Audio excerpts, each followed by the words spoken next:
When you save seeds from your garden and you use those seeds to grow in the next season, there's always a chance of cross-pollination. And that is exactly what happened to this tomato plant right here.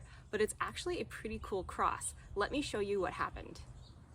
Unfortunately, I didn't take any pictures last year, so this is a stock photo of indigo kumquat tomatoes. I got a plant last year pretty late in the season, and I was interested in trying it, but I have heard that oftentimes starting this variety from seed, they don't grow true to what they're supposed to be, especially since it's an F1 hybrid. I managed to get one tomato off of the plant before it succumbed to the cold, but I saved the seeds and then planted the seeds this year, even though I knew that it was unlikely I'd get the same tomatoes that I had last year. And sometimes cross-pollination just happens. So this is what my tomatoes from the resulting plant looks like this year, and as you can see from the tag, this is supposed to be indigo kumquat, and no, I did not mix up the labels. And you can see that they don't have the same orange color as true indigo kumquat tomatoes, but they still have those dark antho shoulders, but they are yellow and they have taken on a different shape, a paste tomato shape. And I distinctly remember which tomato plant it was next to last year.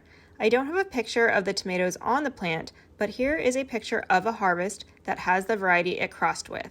It crossed with this tomato variety right here, banana legs.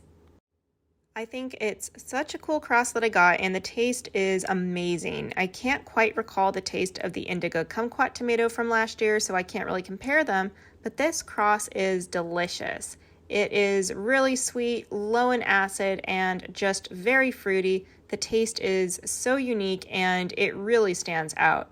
And because, like I mentioned, they do have the antho shoulders, but took on more characteristics of the banana legs variety, I'm calling this cross Indigo Banana.